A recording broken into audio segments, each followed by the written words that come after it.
to AWANI tonight with me, Saraya Mia. Pakatan rejects Pengkalan Batu rep to contest under its banner for Melaka state elections. And no dissolution date for Sarawak Assembly yet. Decision up to the king, says Chief Minister. That's coming up.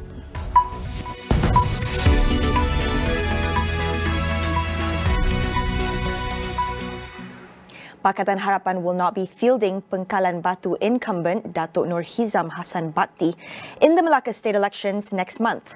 In a statement, the coalition's presidential council said the decision was made after considering all sides. 2 days ago, DAP Secretary General Lim Guan Eng said the party objected to Nur Hizam contesting in the state polls. Nur Hizam was sacked from DAP over his involvement in the collapse of the PH administration in March 2020.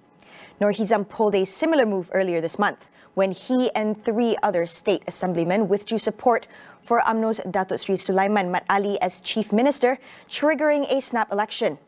It was previously reported that the 4 assemblymen are seeking to contest under the Pakatan banner. The Sarawak Chief Minister's office denied reports that a special press conference will be held tomorrow to dissolve the assembly. Chief Minister Dato' Abang Johari Tun Openg said any decision on the matter is in the hands of the Yang di-Pertuan Agong. Abang Johari said he met the king to discuss the emergency and the COVID-19 situation in Sarawak, but did not say when the audience took place.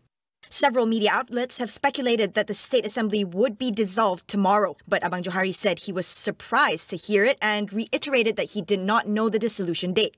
The State Assembly expired on June 6 this year, but polls were suspended in light of a 6-month emergency in Sarawak, which is set to be lifted by the Yang di-Pertuan Agong on February 2, 2022. The Health Ministry will tighten enforcement against smoking at restaurants and eateries. Minister Khairi Jamaluddin said a smoking ban introduced during PH's time in federal power is still in force.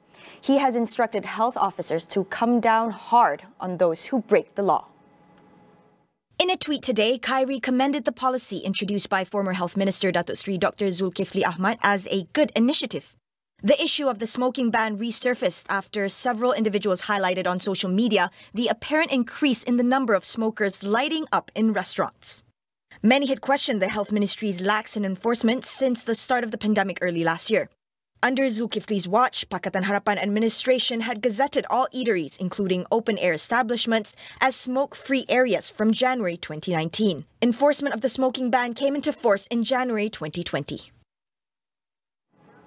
The United States will be providing an additional 3.3 million ringgit in COVID-19 assistance to Malaysia this month.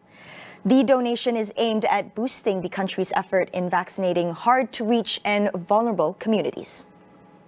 The U.S. Embassy in Kuala Lumpur said assistance will also be used to support safe quarantine facilities for these communities. Malaysian Red Crescent Society will spearhead the initiative. The additional assistance builds on more than $2 million in COVID-19 assistance from the United States to Malaysia since the pandemic began. The U.S. had previously donated 1 million Pfizer vaccines to Malaysia alongside medical supplies, COVID-19 test kits, ambulances and more. National diver Datuk Pandalela Rinong has spoken up against those who make light of sexual violence, saying that rape is no laughing matter. She took to Twitter today to detail her own experience of being subjected to lewd jokes by her former coach. In her Twitter thread, the Olympic silver medalist shared how her former coach had made lewd jokes to her and fellow athletes for years. She expressed that the saddest part was he did it continuously for 7 years while authorities protected him.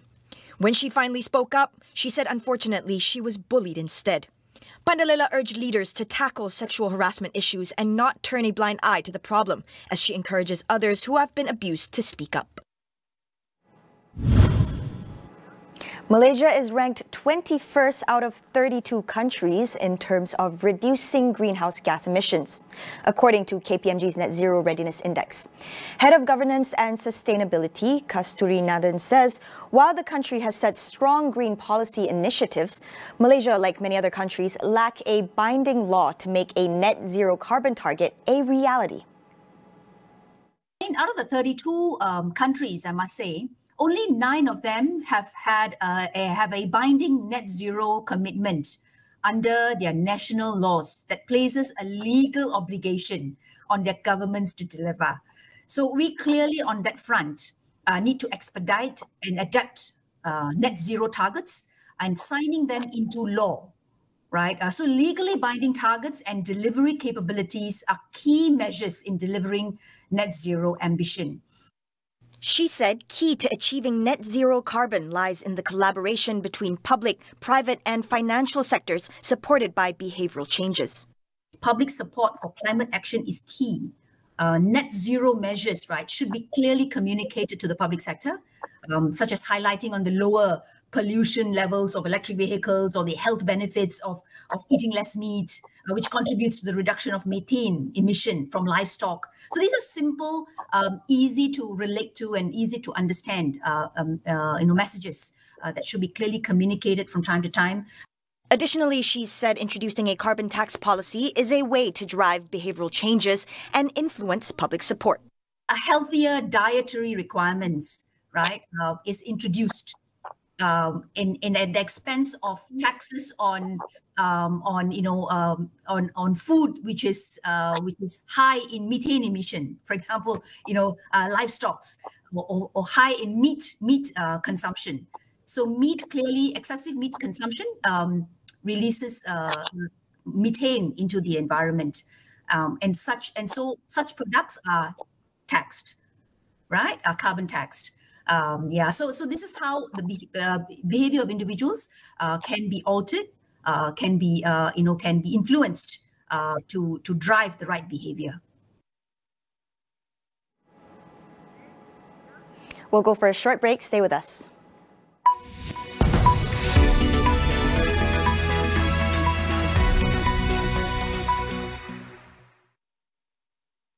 Honor 50.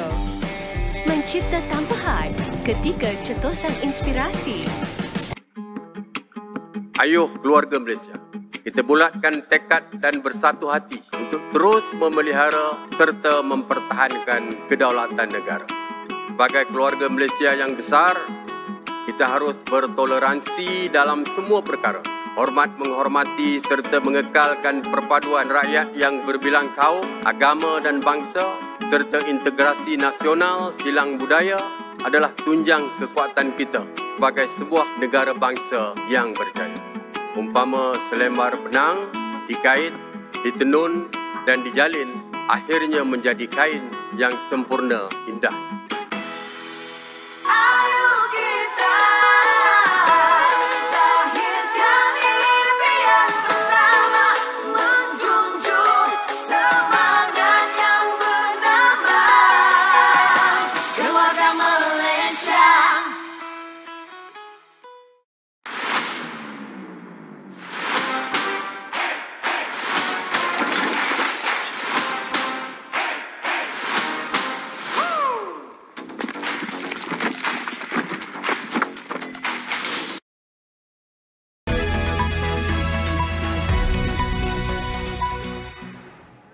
Welcome back. Foreign Minister Datuk Saifuddin Abdullah has urged ASEAN to rethink its decades-long policy of non-interference amid a worsening human rights crisis in Myanmar. This after the 10-member bloc made an unprecedented move to exclude Myanmar's military leader from its upcoming summit, denying the junta's legitimacy. Saifuddin stated this in his opening address at the second regional dialogue on human rights and democratization in Myanmar, hosted by Human Rights Commission of Malaysia, Suhakam, today. Saifuddin suggested ASEAN members to do some soul-searching, so to move away from its non-interference policy towards constructive engagement or non-indifference approach.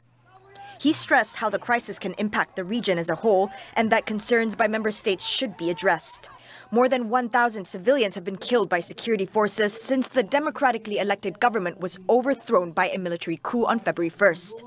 Last Friday, ASEAN has agreed to invite a non-political representative from Myanmar instead of junta leader General Min Aung Hlaing, a bold move by the regional bloc which has traditionally favored consensus and engagement over criticism of member nations. The WHO has authorized the AstraZeneca COVID-19 vaccine manufactured by Siam Bioscience in Thailand for emergency use. It recognizes that the AstraZeneca vaccine, or Vaxzevria, is the same product wherever it was made. AstraZeneca Malaysia country president Dr. Sanjeev Panchal said the WHO's emergency listing of the vaccine is good news for Malaysians, as it will give more assurance for governments to recognize the vaccine.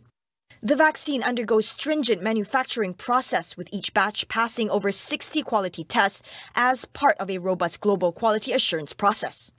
To date, more than 1.5 billion doses of AstraZeneca vaccine have been supplied to more than 170 countries globally, with 2/3 of them being delivered to low and lower middle income countries. The WHO warned that the pandemic would go on till the end of 2022 because poorer countries are not getting vaccines. At the moment, less than 5% of Africa's population have been vaccinated, compared to 40% on most other continents. The organization urged other countries to limit their procurement of vaccines so that pharmaceutical companies could prioritize low-income nations. The original idea behind COVAX, the UN-backed global program to distribute vaccines fairly, was that all countries would be able to acquire vaccines from its pool, including wealthy ones. But most G7 countries decided to hold back once they started making their own one-to-one deals with pharmaceutical companies. The vast majority of COVID vaccines overall have been used in high-income or upper-middle-income countries. Africa accounts for just 2.6% of doses administered globally. Authorities in China cancelled hundreds of flights and closed schools to stamp out a new COVID-19 outbreak linked to a group of tourists. China reported a fifth day of new locally transmitted cases in a handful of cities, prompting local governments to double down on contact tracing and mass testing. The latest outbreak was linked to 2 elderly tourists who were in Shanghai, Xi'an, Gansu province and Inner Mongolia. Dozens of cases have been linked to their travel, with close contacts in at least 5 provinces and regions, including the capital Beijing. In the northwestern city of Lanzhou, some 4 million residents were told not to leave unless necessary. Those who need to leave must present a negative COVID-19 test. There were 13 domestic cases reported on Thursday. At least 4 people were killed and more than 30 injured in a powerful gas explosion at a restaurant in the northeastern Chinese city of Shenyang. Officials are still investigating the cause of the blast. The number of casualties are expected to rise as the rescue operation continues. More than 110 firefighters were deployed to the site. Footages shared online show that a 3-story building was almost completely destroyed with debris scattered across the street. Cars parked near the restaurant were also damaged. After being barred by Facebook and Twitter, former U.S. President Donald Trump announced that he will launch his own social media platform called Truth Social. The app appears to be the first project of the Trump Media and Technology Group. He said the company's mission is to create a rival to the liberal media consortium and fight back against big tech companies. Trump's new social network is set to launch a beta version in November, while national rollout is expected the first quarter of 2022. Earlier this year, major social media platforms, including Twitter, Facebook, and YouTube, banned or suspended Trump for violating their policies following the January 6 attack on the Capitol.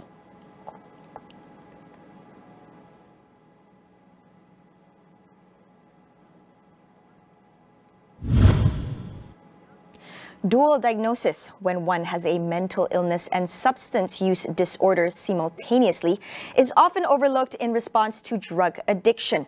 Tonight, we ask our guests about the relationship between mental health and drug use. That's coming up on Consider This. That is all we have for you on AWANI tonight. Get the latest news updates on COVID-19 and COVID-19 vaccines from Astro, awani.com, and Astro AWANI app. I'm Saraya Mia. We'll see you soon.